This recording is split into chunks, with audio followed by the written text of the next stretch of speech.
All right, it's happening. I'm just going to lean back and get comfortable. Okay, well, you should lean towards the mic so people can hear you. I'm not wearing socks, so my feet are cold. Why aren't you wearing socks? Yeah, should I go get some? I mean, if you want. I mean, we've kind of started, but... Okay, bye. Oh, my God. Okay, you got socks then? Got my socks. Wow. They're warm and cozy, and I'm feeling good. Are you happy that you stopped the show to do that? But they don't care. The audience didn't feel that. I care. 30-second break. I know you don't care too much, but... What about me? Na, na, na, na, Oh, classic. na, na, na, na, na, na. That wasn't this decade, was it? When did 4 come out? Maybe it was. 2011, didn't it? Oh, yeah, that's right. That was this decade. Wow. Nuts. Guys. It's been a long decade. We've grown so much. I know. But still look the same age. Even better, some would say. One of our iTunes reviews said like they keep looking better and better. Did you see that? No. It's a good review. Thank you for I'm the reading review. that. Of course you are. Everyone keep writing reviews like that. Yes, all the reviews should comment on how we look nice via podcast. In our podcast.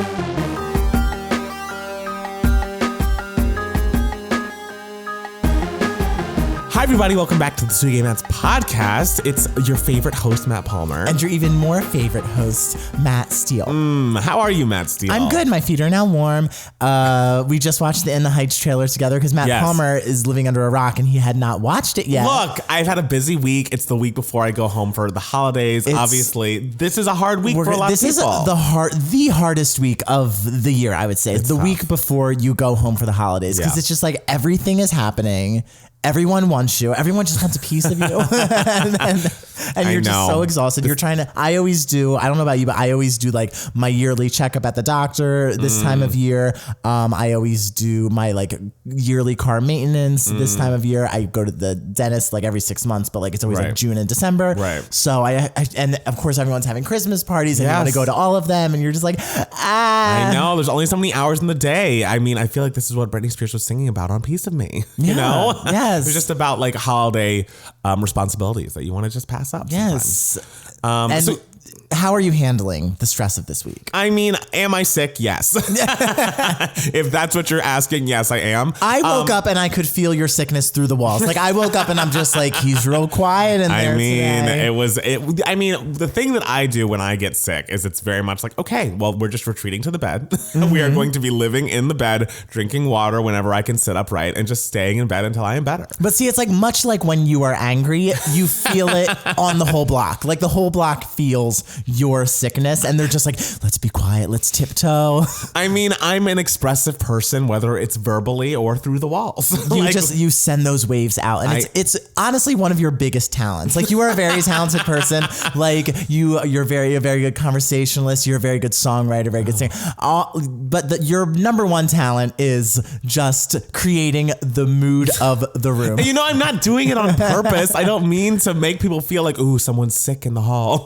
You know, it's just like what my pores do. I don't know. The neighbors know. I hope they like knock on our doors and like bring us soup. I mean, I would love that. I'm gonna need to go to get soup's iconic. It's so fucking great. I need to get soup and I also need to get Dayquil because I have a lot of NyQuil available, which you know we love a knockout sleep. But I need a Dayquil because I have to be up and do my laundry and get ready and pack and get ready to fly home to Atlanta. Dayquil's a lifesaver. My entire senior show performance in high school, in our school musical, was on a giant Dayquil trip. Oh no, you were sick? I was sick. The day opening night, I woke up and I was just like, no. And I like so rarely get sick. Yeah. And I was just like, oh no, I am legitimately sick. Like everything chills, everything. And so I was just guzzling Dayquil, gave the performance of my life. Well, there you go. Maybe you should be high on Dayquil whenever you do anything. And also the closing night performance, the end of Act 1, I got a nosebleed on stage. Like my nose just like started bleeding. Wait, why? At the very, very, very end of Act 1 of How to Succeed in Business Without Really Trying.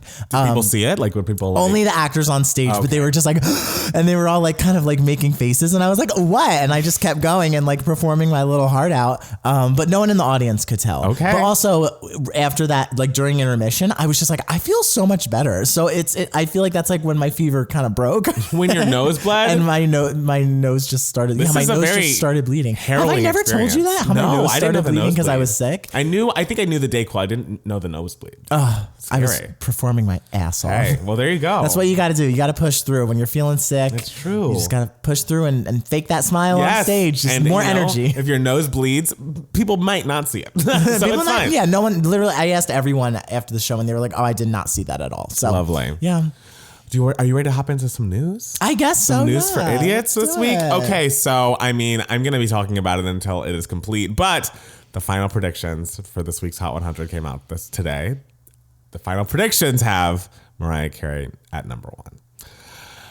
We have to wait until Monday morning. By the time you're listening to this, I'm sure it'll either be solidified that this did happen. Mariah Carey's gotten her 19th number 1 single, or it didn't. And I just know that I'm crying in a ball. Don't be crying in a ball. It's like we still have 2 more weeks. I know, but like happen. this, I don't know. I just feel like this is the week. I feel like other things could happen in the upcoming weeks. Like this what feels could possibly happen? Who's other dropping songs. what? I don't know. Other You never songs know. who? I just feel like I would be nervous about it. But I feel like this week it could happen. It looks like it is. The prediction says that it is ahead of that Post Malone song. And how does that song go? Because I've never heard it. I can't listen to it until Mariah's got number 1. So I will have no idea until after the fact. I mean, would you listen to it anyway? Probably not, but I'm kind of curious as to like what Mariah's competition is. Is it a cover of Mariah Carey Circles? No, but that'd be great. She'd have the top 2 songwriting credits right now on Billboard. I am so happy for you. I'm so happy. Like you. for the almost decade that I have known you, you've just been wanting this. Just another number 1, another number 1. And just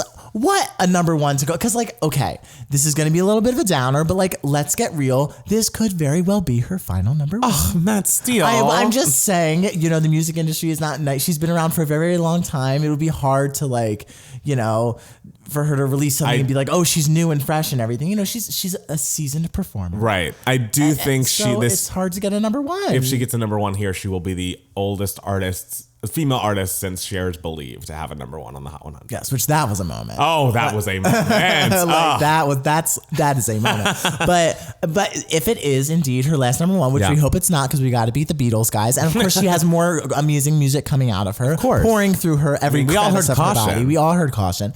What a number 1 to go out. I know, and that's the thing. It always was like unfortunate that this wasn't included in her number 1 singles, because it's obviously going to be her legacy at this point, is All I Want for Christmas Is You. And so of course it needs to be up there with the upper echelons, the Mayals, the Honeys, the One Sweet Days, the Don't Forget About Us. Don't forget about us. Don't forget about us. Touch My Body. If Mariah was here, she'd be like, don't forget about us. And you'd be like, yeah. I mean, that's a good song. It's a very good song, but Mariah loves to remind everyone. She does. She didn't want us to forget. She told us in the title. So I guess we'll see what things are shaking out this time tomorrow, but I feel like this is the week. I feel like now if J-Lo wins that Oscar, I will still have a badge of honor. Of course. Number 1 on my lapel. So everyone stream All I Want for Christmas Is You until it's final and secured. And then stream it as much as you want because it's the holidays. But now you have to stream it on purpose. Yes. With this feeling. time next week, we could be very happy. Just be like, yay. Yeah. We're proceeding with caution. Yes. Proceeding with caution. What I was listening to that album again today, and it's like, man, that title track. Excellent. Yeah. I mean, it's truly upsetting to me that and The Distance had no videos, but I mean, I'll just be upset about it forever, I guess. What are you gonna do? She couldn't make new videos. She had to prepare for her new number 1. That's true. She had to focus. So the Hallmark Channel is currently facing backlash after rejecting an ad with a same-sex couple. So the Hallmark Channel questioned an ad showing 2 women getting married and barred the commercial from running in its schedule. Zola, the company that offers online wedding registries and wedding planning services, had been running commercials in recent days that featured a lesbian couple.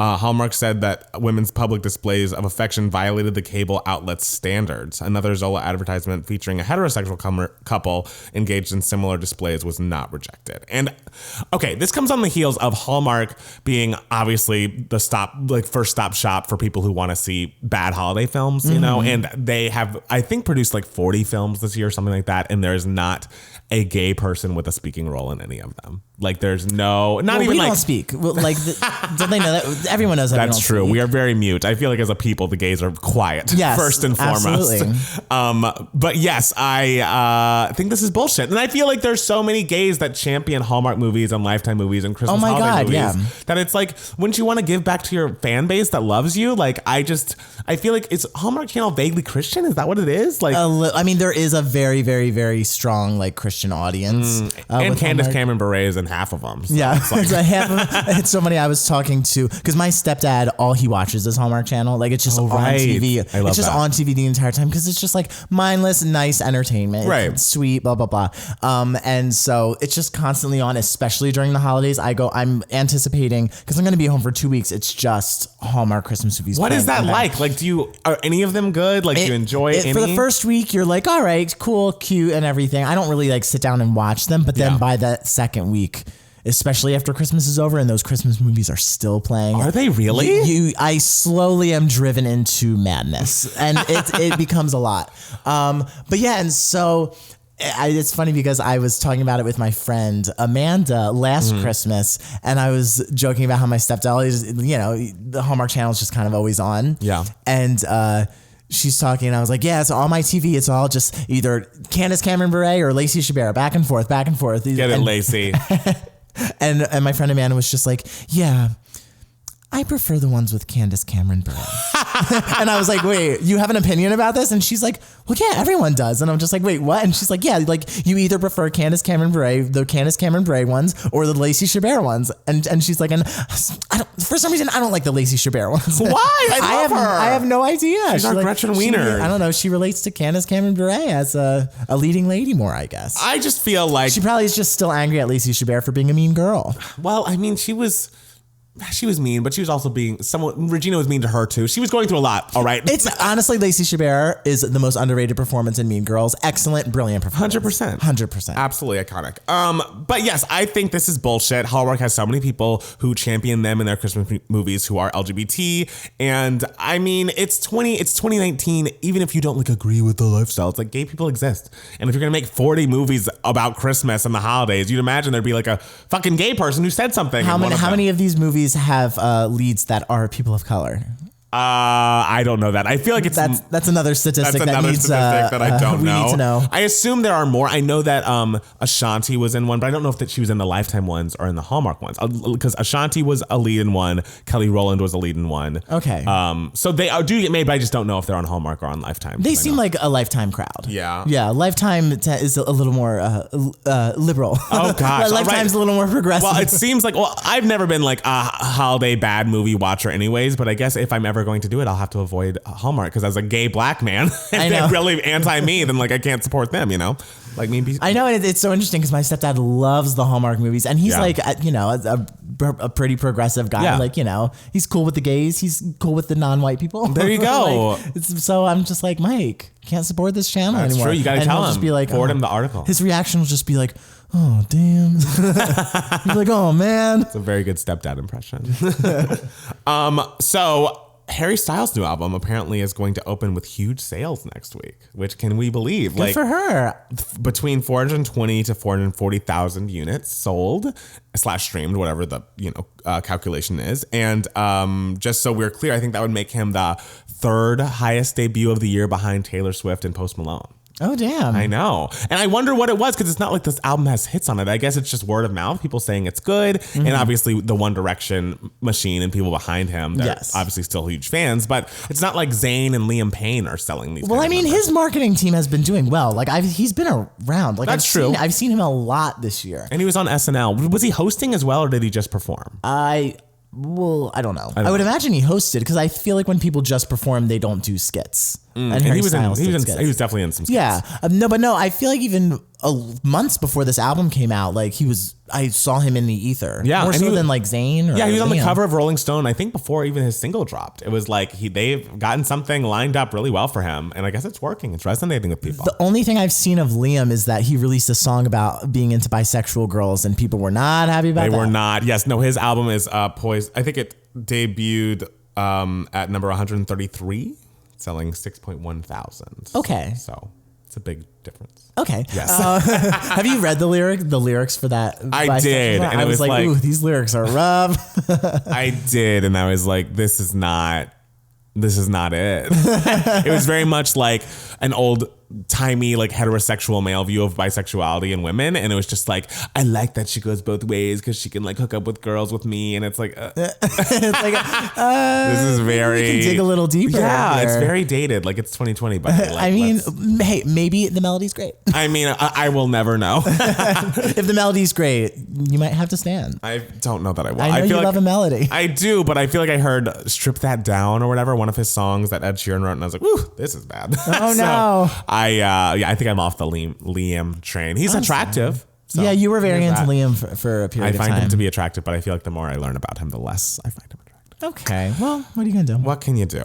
So as we were talking about, the trailer for Lin-Manuel Miranda's In the Heights has finally been released into the world, to the ether. I just watched it myself. I've never seen In the Heights. I've never listened to the cast recording. You should listen to the cast recording. It's great. I kind of want to wait now to see the movie because I thought that trailer was excellent. It's an excellent trailer. I was so invested in it for a 2.5 minute clip. I was excellent. Like, am I going to cry? Well, I mean, of course, Lin-Manuel Miranda can literally get you excited about a cardboard box. That is true. He is just the most infectious celebrity on the planet. So literally everything he touches is exciting and thrilling. The trailer's excellent. I know it's been said that they've changed a few things about the plot or that they've added some things. I wonder if there is going to be a little more, especially living in these dark times we're living in now, more timely. Yeah, it could be a lot more timely, especially with the Latino community. So I'm curious to see what is going on. I mean, I did not see In the Heights when it was on Broadway. I wanted to, and I just never got the chance. But I love the cast recording. The end of Act 1 is just like, yes! The end of Act 1 is like, God damn it. And that's Anthony Ramos as the lead in the movie? Yes. Okay. He was in Hamilton. Yes. And I think he also just put out an album. Oh, I haven't listened to it, but I think he did. He's in A Star Is Born, where he plays the maybe gay friend. It was never established. Right? Yes, I assumed gay, but we assumed gay. But then he was in I remember he was in a room where there were like girls giggling in the background, and it's like, is he having like a threesome with girls? I thought he was supposed to be gay. Yeah, that was odd. But I thought he looked like he was going to be excellent, and I felt like the dance sequences looked really great. None of them made me mad, like La La Land. Okay. I did not sign up for a dragging of my favorite movie of the decade here. So if we're gonna continue to go down this path, then maybe I'm just gonna leave. Your favorite movie of the decade? Yes. That's shocking. Yes. Matt Steele. And I will defend it to the fucking death. Over Moonlight? La La Land, yes. I would put La La Land over Moonlight. I mean, barely. Moonlight's brilliant. It's so great. Moonlight's excellent. La La Land is perfect. In every way, shape, and form. This is literally... things we'll never agree on. Come at me, Matt Palmer. Come at me, listeners. It's fucking trash. It's awful. I watched it and it made my blood boil the first second it started. It's perfection. Everything about it is horrifying. From beginning to end. But maybe In the Heights will be better. Who knows? Maybe In the Heights will be my favorite movie of the decade, of the new decade. I care more about that trailer of In the Heights than I do about the movie La La Land. I feel like we should give La La Land a revisit. I really don't foresee that for us. And by us, I mean me. But, best of luck on your journey. In happier, more whispery news, Selena Gomez has unveiled the artwork, title, and track list for her upcoming album. She also put out like an album trailer. The album is called Rare. Ooh, I like that cover. I like that cover too, but people are like talking about how they don't like it. I think it's interesting because it's not like, face on sexy shot of her or whatever. And it's just like, I think it has a unique look. I like it. I like the title. Yes, Rare. The title's great. And also there were... is it like rare as in uncooked or rare as in unique, do you think? I think rare as in unique because there was a clip of the song Rare on the album trailer, which she released. And that song sounded great. And our buddy Justin Tranter wrote it with her. Oh, thank God. Keep working with her. Exactly. I feel like they have something magical and they should just keep it going. So... I'm excited about this. I think it's going to be excellent. It comes out on January 10th, I think. So I can't wait to hear it. It's been so long. Bad Liar was such a big song for me. And the previous album was so great. Is Bad Liar on the album? No, it's not. Okay. But it did come out, I guess, years ago now. Yes. It came out in like 2017. Yeah, I think so. I think 2017. Damn. I know. It feels like yesterday. It really does. Well, guys, Rare, the album review might be like our first video of 2020. I know, in the new decade. So I'm excited for this. I think it's going to be really good. She says it's the most honest music she's ever made, and she can't wait for you to hear her heart. And we can pre-order it now or just wait till it comes out on Spotify, which is what I will do. Okay. So good for Selena. We love her. I can skip this thing if you don't understand it because I don't fully understand it. Okay. Olivia Wilde responds to criticism about her the comments on the reporter she played in Richard Jewell. Mm-hmm. Do you know what's happening here? Yes, in the movie Richard Jewell, she plays the reporter who worked for the newspaper who kind of spread suspicion against this guy Richard Jewell. Do you know this whole story? It's like the Atlanta Journal-Constitution that she works for, right? And she's like, it's about the Olympic Park bombing. Yes. Okay. And I think, I didn't see Richard Jewell, and I honestly don't know much about this story. I'm going to see Richard Jewell probably when I'm home. This guy discovered a bomb in a park, told everyone, like, is the one that alerted the people, told everyone to evacuate, saved lives. And then this newspaper kind of had some sort of suspicion that, like, maybe he was the one that planted the bomb and told everyone just so he could be a hero. Right. And she plays the person who I guess sort of either broke the story or had the idea for the story. I don't really know. But apparently in the movie, it shows her sleeping with someone for, I'm not sure about this. So like, don't blame me if I'm wrong, for like information or something, or for something. It showed her sleeping to make the story move forward. We started sleeping with someone using her sexuality to get what she wanted. And apparently this didn't happen in real life. Yeah. And so people are criticizing the movie for painting her as just this like, slut who, you know. And also I think she's passed away. So it's like, so this woman can't defend herself or say anything. And so Olivia Wilde is just sort of defending her choice to do the movie with this statement. Okay. I mean, it doesn't seem like it's Olivia Wilde's fault, but it does seem like if you're going to be taking such creative liberties about a real person's life, you should make it very clear that like this has been dramatized for the sake of the movie or something. And I feel like the people that were closest to the real person that she plays in the film have come out and said, this is not her. This is not what she was. And I don't know. I think that sucks. But I don't know. I guess you don't know what's real and what's fake, and no one knows what everyone's secrets really are. But I wouldn't just go in and make up something if I had to fill in the blank. I think they're like fighting for a disclaimer in the beginning or the end of the movie, saying that it's been sort of dramatized for. Which also, like, why would the filmmakers be against that? That seems fine to me. I don't know. I don't. I know of this story. I don't know enough of the details because again, it's been a busy week. I mean, hello, we're going back home. We're going back to the East Coast, so it's not easy. Exclusive sources say that Amazon paid $25 million for the worldwide rights to a Peter Berg-directed documentary about Rihanna. The untitled documentary has been years in the making. Berg has been given exclusive access and unfiltered look into Rihanna's life. There's reportedly over 1,200 hours of footage, and it offers insight into Rihanna's personality, sense of humor, work ethic, her family, and relationships. Is she gonna put out an album? Like, I feel like every Rihanna announcement, I'm like, and the album is coming when? Like, it's been since 2016, right? Anti was 2016. Yeah. Wow. I want to say. I mean, I'm not even like a stan, but I think I would love to hear something. And I realized we were all spoiled with her release schedule for a long time, which was like every fall Rihanna's going to release an entire new album. Yeah. And that's aggressive. And I'm not asking for that, but I feel like 4 years is a while, girl. Like I'm ready for the next Rihanna release. I mean, I love that you're doing your thing with makeup and books and, you know, documentaries and make your money and build an empire. We love that. But I'd like a bop or two. I mean, if I can ask. I mean, she's working on perfection. Okay, you got to take your time. I really hope that it's perfection because it's been a while. If it's good enough, then it's worth the wait. All right. La La Land took years to make. Okay, well, anyways, that is actually our last news for Idiot Story. It was a short one. Oh my God. I know. Nothing's happening. The holidays. What should we throw in there? Anything else any other news stories you read? I mean, as far as Broadway news goes, there's the whole drama with Save Beetlejuice.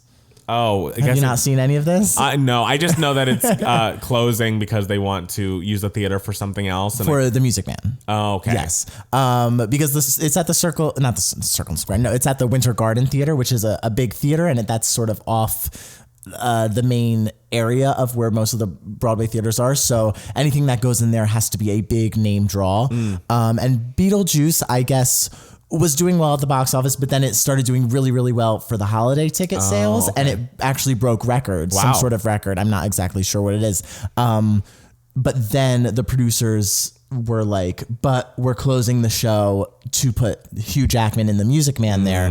And we're not moving Beetlejuice to another Broadway theater. Why not? We don't think it'll be as profitable at these other theaters, because maybe ticket sales were just great for around this time of year and they weren't great for advance sales for 2020. And maybe they thought that it'll do better touring. The show can make a lot of money having a life outside of Broadway. Right. What are your opinions on this? My opinions are, I'm excited for the Music Man.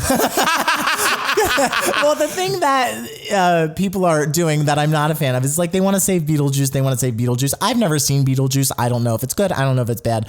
What are you going to do? So I really have no opinions on that. Of course, it sucks when people lose work, but like, you know, if these producers feel like it'll be more profitable on tour, then that works. I mean, it closes in the spring, I feel. So like it'll have been like a year run. Right.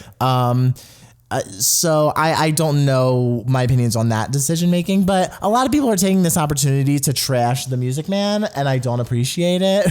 I mean, I've already talked to you about La La Land this episode, so I'm going to hold off and bite my tongue on my opinions about the Music Man. Thank you. You're welcome. Because we don't want to have too many bad Matt Palmer opinions. I mean, they're not bad opinions. They're right. But they're objectively bad. No, opinions. they're not. Objectively bad opinions. Merry Christmas. But yeah, I'm excited for the Music Man. I'm sorry to everyone involved who in Beetlejuice who are, you know, it's hard losing work. But it's a difficult industry. I support everyone. Yeah. Well, great. Matt Steele's running for president. That's what's that's my extremely watered down, wishy-washy opinion. That's what it sounds like. The whole thing. Because I don't know enough about it, honestly. Right. I just know everyone is screaming about it on the Broadway Twitter sphere, and I'm just like, all right, guys. Well, I wish them all the best. Yeah. We'll be back soon with more Two Gay Matt's podcast.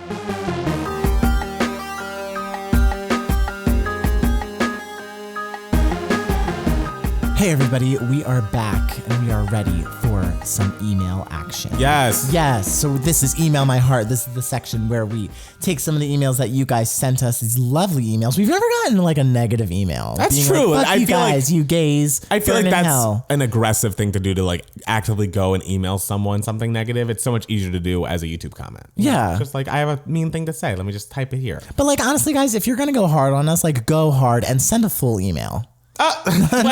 Like YouTube, commit to it. I don't need negative things in our emails. I don't know why you're asking for that. Yeah, but the YouTube comments are so easy. That's fine. You know? Dude, go take the if easy route. If you want to hate hard. Don't hate me. Drag me for my La La Land opinions, guys. Let's go. I do want that. Send me these emails, and I'll send you a big, long, lengthy email back. I will not respond to you. With all of my points. Oh, God. Okay, so you can be a part of Email My Heart if you email us at 2gaymats, 2 spelled TWO, @gmail.com. And this first one is from Katrine. It says, Matt Palmer, if Matt Steele decided to cross over to the dark side and watch Housewives, who do you think he'd stan immediately? Well, you did dip your toe in. I did. I watched an entire season. I watched season 3 of New York Housewives, and I feel like I will be in the room when he's watching, so I'll pay attention. I'm just not following exactly what's happening, and I will form opinions about different housewives. A lot of the opinions, I'm like, who do we like in this scenario? And Matt Palmer's like, this one, we hate this one. And so I'm like, okay, I guess I'll agree with you because I don't know what's happening. But I have a favorite housewife. Yes, he does. I stand with my whole heart, Miss Ramona from New York Housewives. It's insane because Ramona's a horrible person. Here is my opinion as to why Ramona is the best housewife. It is because she stands for everything the housewives are all about. She represents the series so well. Just stupid, awful drama for drama's sake, but is completely harmless. Is she harmless? She's absolutely harmless. Remember when she was on that bridge with Bethany saying she'd never get anything right, she'd never be friends? It's absolutely the definition of harmless, where she is just walking to Brooklyn on a bridge by foot, just insulting Bethany's dating choices, just being offensive and ridiculous and annoying. And that's exactly what housewives should be. Like the Jersey Housewives, it's like people went to jail. Like, yeah, that's the thing. Like Beverly Hills Housewives, one of the girls' husband killed herself, and Kim has an addiction problem, and it's very serious. But Ramona is always just keeps it light, keeps it petty, keeps it lame, keeps it dramatic. She's hysterical. Come on. She's hilarious. But she's hilarious in ways that she doesn't know she's being hilarious. She's not like a funny person. I know, but that's she's so self-unaware, but is so funny. She goes to Luann's party and she's like, I don't know why you could collaborate with Kodak. I mean, they're a little antiquated. It was Jill's party. It was? Yes, I thought it was Luann's. It was Jill's. Oh, I forgot that happened. I mean, I guess he stands Ramona. I feel like New York is a good starter place to watch The Housewives. I feel like it is very fun and no one dies. And it's a lighter, fun area to start. It's hard because I think Jersey you could like, but I agree. For a long time, I didn't watch Jersey because I was like, it just seems like a show where someone could die, and that made me uncomfortable. And you're also, with Jersey, you're very much like families involved. Yes, it's like that's too much. Atlanta is very fun. I would start with one of those three, I guess. Either Jersey, New York, or Atlanta. But I guess New York worked for Matt Steele, so. Okay. I mean, we know you stand Jill, but like, is there a surprise housewife that you stand? I feel like I apologize if Janie hears this. I've been looking back at there was like 3 seasons in the middle once Jill and Alex got fired. Or Jill, Alex, and Kelly, and also Bethany had left the show, where they brought in Carol Radziwill, Heather Thompson, and Aviva Drescher. Aviva was the one with the fake leg who threw it in that gif. Yeah, iconic. It's an iconic gif and a bad scene. It's like very obvious what she's doing. Anyways, I actually miss Heather too. Heather is annoying insofar as she always like, hey mama, what you doing mama? And she's just like, she's also, her taglines all had holla in them. It's like, you'll never find a girl like me, holla.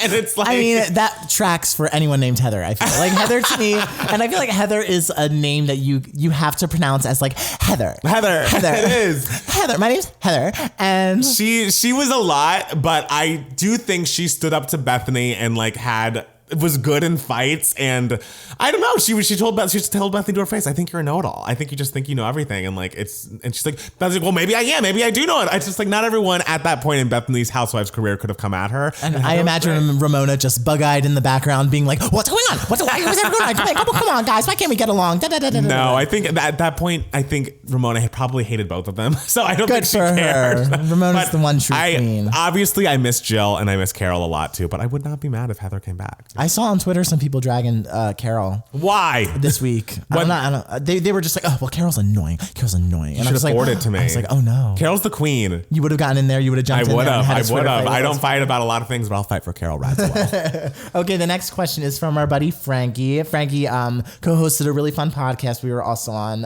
called What About Your Friends? Check them out. He also gave an intro as if we didn't know who he was. I know, like, Frankie. Hey, it's me. Yes, Frankie, you were on my podcast a while back. It's like, yeah, Frankie, we know. Love you. We're friends. We're buddies.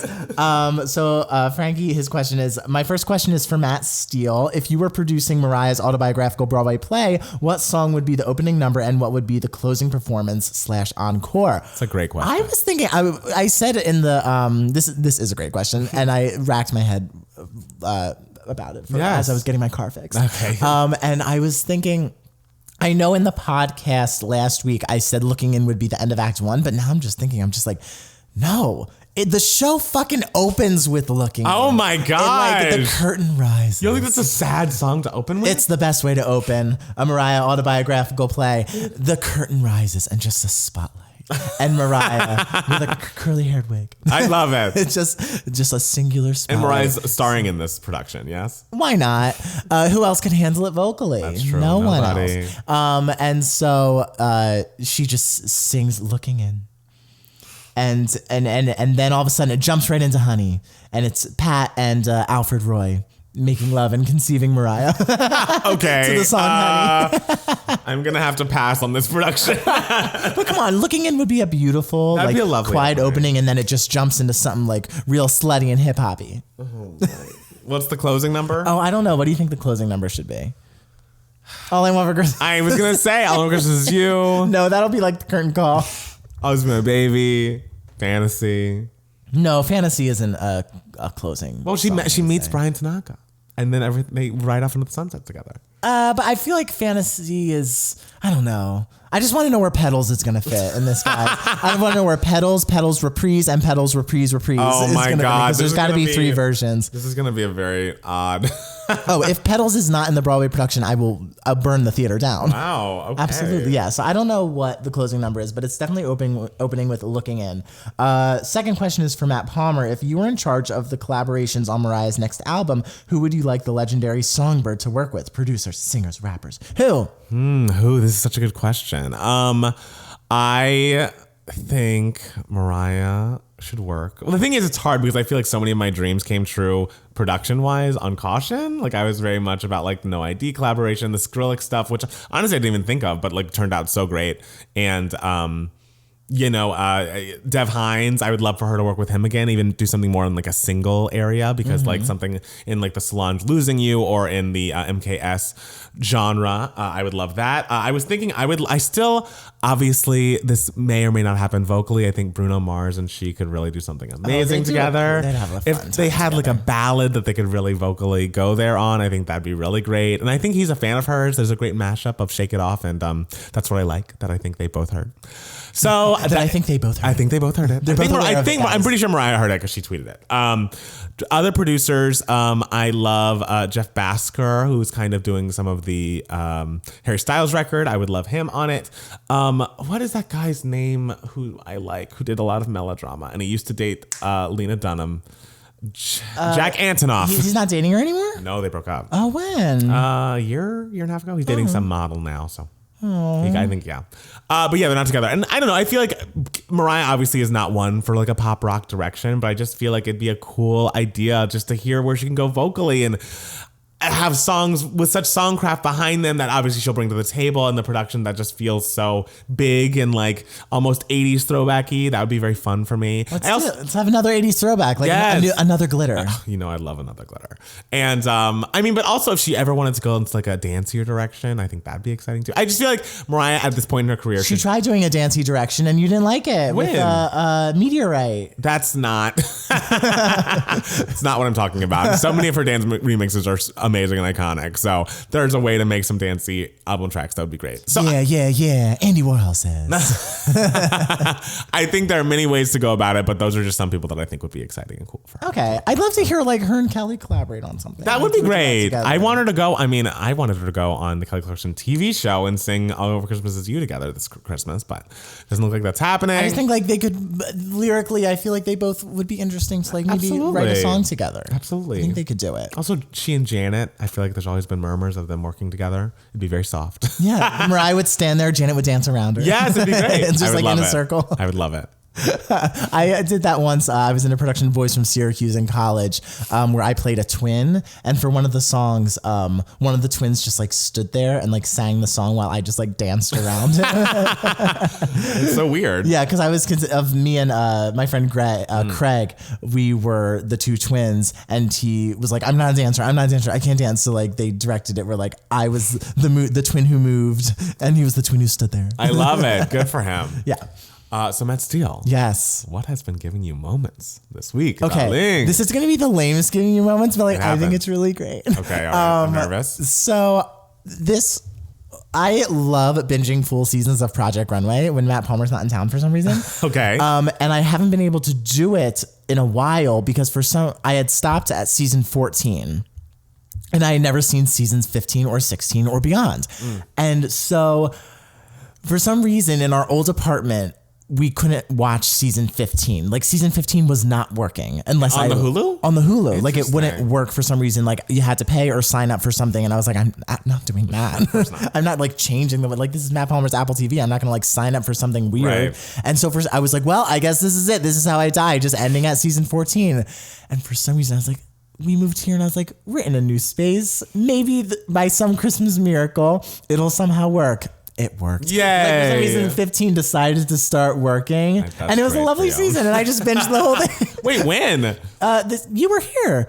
You didn't watch me this whole week. I've been watching season 15 Project Runway. I've been either sick or working, and it's been a I finished. But yeah, it's just like I love Project Runway so much, and I don't care about fashion at all. But like when I'm watching it, I do care about. Right. I mean, honestly, that's I suddenly feel like I know what I'm watching. It's just so impressive what they do. Like, it's incredible that you can do that. That's a talent that I just have no knowledge or ability for. So it always blows me away. And really, you don't need any. It's a completely different talent from like, oh, I'm just a good designer. It's like they literally make you make clothes out of like radio parts. Like it's completely absurd. Like at this point, it's just so silly, and it really isn't a barometer of fashion, really, because now it's just become so nuts, but it's still such an entertaining show. I love reality shows where they follow the same format over and over, and you know what to expect, like the top models and the Project Runways and the Big Brothers. It's just, you know what to expect in every season. It's just the same thing with different characters. Oh, and I had such a crush on one of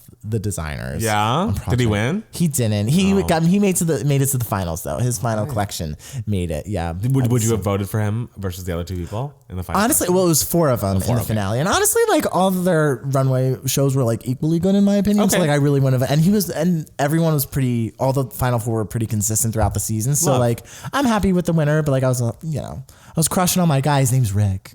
Rick. Oh, you said I heard Reg. Yeah, but I wanted to say it dramatically and cutely, like Rick. Okay. Rick. So Rick, if you're out there watching, let's get dinner. See, I go back and forth on shows. Shit on my clothes. Not like actually, but like you can insult my clothes. Like, you can talk shit about my clothes. What are you saying to the people on the podcast you don't know I'm into that? I didn't, and I didn't need to know ever.